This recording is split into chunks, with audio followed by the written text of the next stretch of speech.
I'm Heather, and this is the Living with Addiction podcast, where I show you how you have more power than you realize when it comes to helping yourself and your child that's struggling with addiction.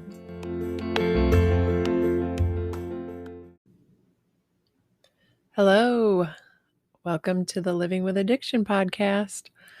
So I want to introduce you to a concept that life is 50-50.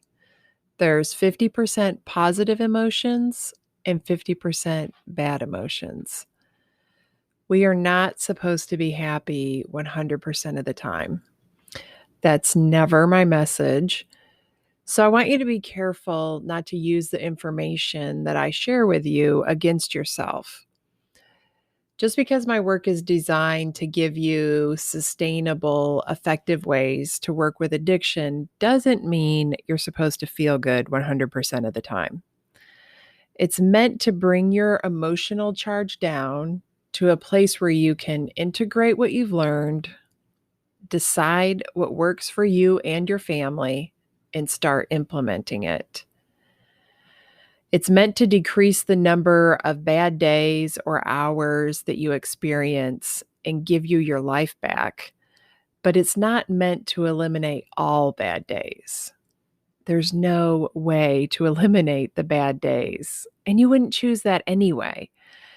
If there was no bad days, that would mean that you don't care about your child's addiction, and that's never going to happen. I mean, you care, and because of that, you would choose some bad days.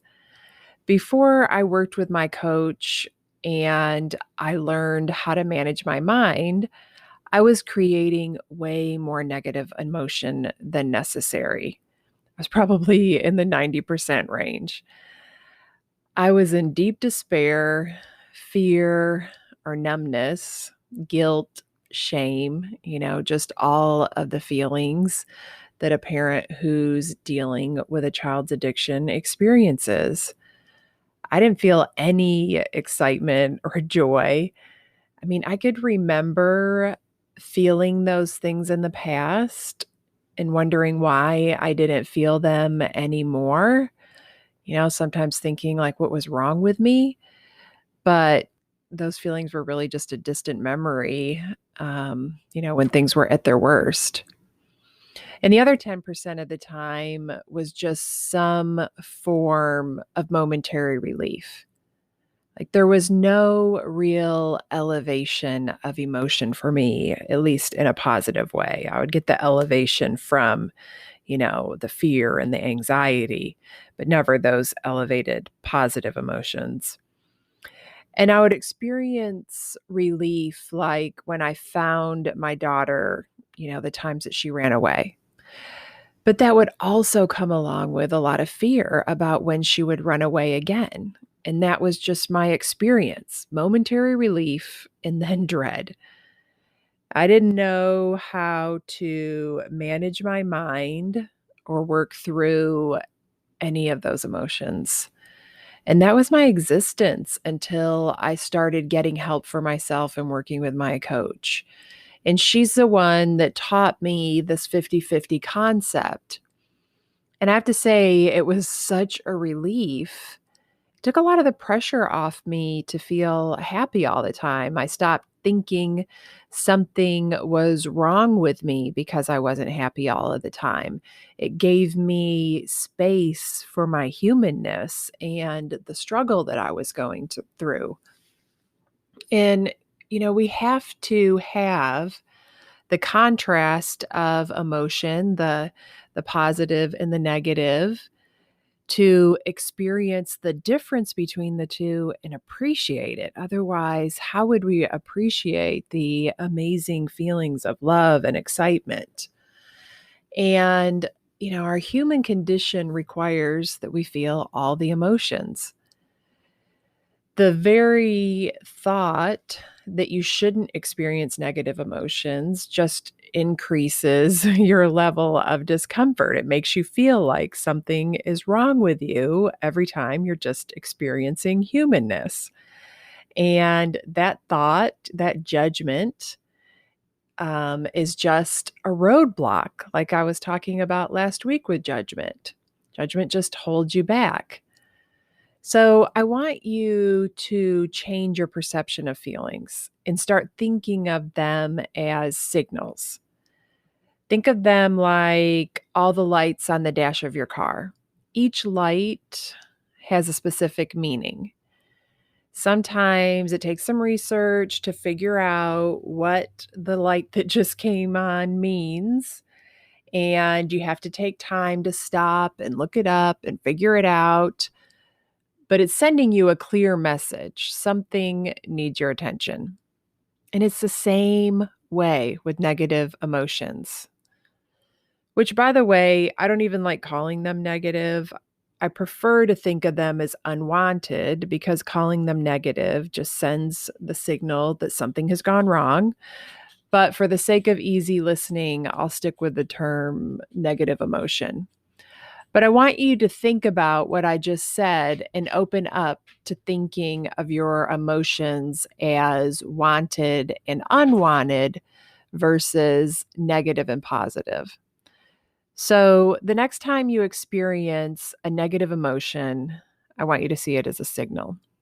Take the time to investigate it, just like you would the light on the dashboard of your car.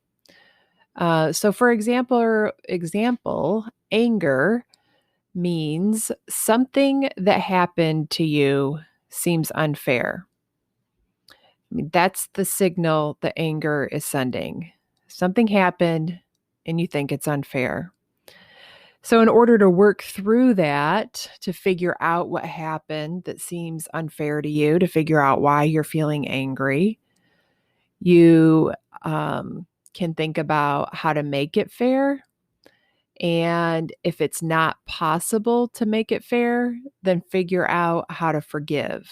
And that forgiveness is for your own peace of mind. I wrote a couple of blog posts about the wisdom of feelings, and I will put them in the show notes. They're worth reading because I tell you what several negative emotions mean, what they're signaling to you, and how to work through them. So, not knowing how to work through negative emotions or what they mean is why so many people do whatever they can to get away from them. That's why it's so uncomfortable for us when we feel those negative emotions, and especially if we think that we shouldn't be feeling that way and we're judging it. But looking at it in this way, that every emotion is just a signal, makes it a lot easier to accept that those negative feelings really have a purpose, which is so much easier because you're no longer at the effect of the emotions that you're experiencing. So, again, I just want to say the things I share with you are not about making every day a great day. There's still going to be bad days, but there's power in knowing that you choose that sometimes. Like if my daughter was homeless, then I would choose to be sad about that. I would go through a period of working through that, being really intentional with my thoughts, trying to figure out how I really felt about it. Like I would have to be doing a lot of thought work, and I would not be feeling great during that time. I would be trying to get my thoughts in order. I might have to grieve a little bit more that we're in this place and my daughter is experiencing something unimaginable to me, and I'm worried about her. So during a time like that, there's going to be some tough days or weeks, of just complete and utter messy humanness. And then I'm going to decide, okay, this is just how things are now. I don't know how long this is going to last, the addiction or the homelessness. And how do I want to live my life now, even though this is happening? Then, I choose to use the tools that I have to pull myself out of it. So never think that you should be able to work your way out of every single negative emotion. There's a purpose in the negative emotion. It's there to teach you. It's there to tell you that you have an unmet need, that there is something for you to work on. So, really, all your power comes from seeing your choice in it. Everything that I share with you is for you to help yourself. So, don't turn it around and use it against you. And another thing I want you to ask yourself is, have you grieved what you have experienced? Have you grieved the loss of what you believed being a parent would like, what you believed your relationship with your child would look like?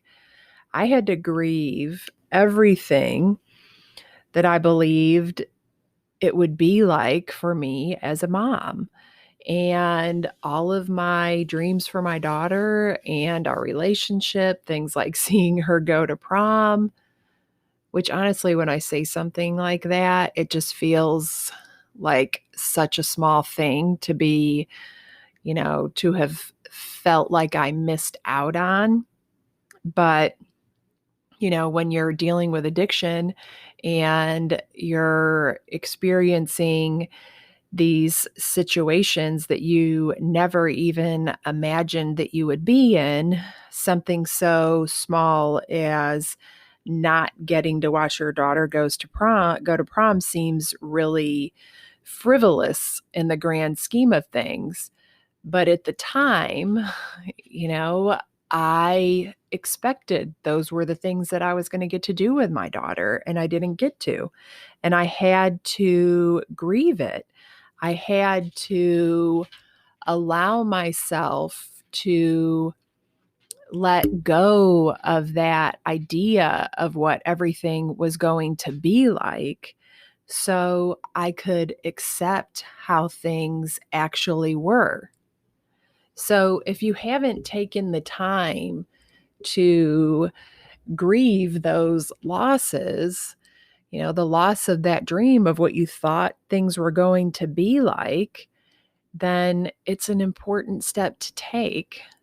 And it helped me so much when it came to really accepting where my life was and where my daughter's life was, and starting from a very neutral place with just showing up with unconditional love for her and keeping a connection with her and not having any expectations that she was going to live up to any of those things. I just had to keep working on releasing all of that. And no kid lives up to their parents' dreams for them anyway. And I know that a lot of times we feel like it's so easy to blame everything on addiction, but I used to be a part of this group coaching program, and I listened to so many parents get coached about their kids, and they would be so worried about their kid's future and their kid not living up to the life that they thought that they were going to have. So all parents experience that on some level. It's just that when we think that it's only that way because of addiction, it makes it more painful. So if you haven't grieved your experience and what the change and how unexpected it was, and that you never thought that you would be in this situation, it's important to do that so that you can find a place of acceptance. As like I said, that really helped me just to show up and be present with my daughter and love her for who she was in the moment. But that's also a part of just accepting how you feel about the situation. So I just wanted to talk about that today so that, anything that you hear me share about the things that I do to help myself, that doesn't mean that you are supposed to feel great every day. Life is 50-50. There's good days, there's bad days, and just the thought that you should feel better all of the time is really just going to cause suffering. So see your choice in it. See that there are certain things that are going to happen, certain times that you're going to choose the 50% negative, and you're going to have to take some time to work through it. But that's what the tools I share are about. They're giving you a way to work through it, specific steps to take, ways to figure out what works for you and your family. Everybody's situation is different, and each parent knows exactly what is best for their family. It's just covered up by all of the fear and confusion. And so that's what the tools that I share are for, is to help you work through that fear and confusion and get to the answers that work best for you and your family, and to help you see your choice in every situation. Just always remember that. That's where your power is where is your choice in the situation. So everything that I share, it's for you. Don't turn it against you. That's all I've got for today, and I'll talk to you next week.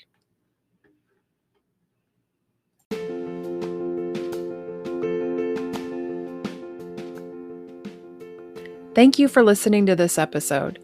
If you want to learn more about my work, go to heatherrosscoaching.com. If you want to help other parents who are struggling with a child's addiction, you can do it two different ways. First, you can share the podcast with them directly, or you can share it on your social media. Second, you can leave a review. Talk to you next week.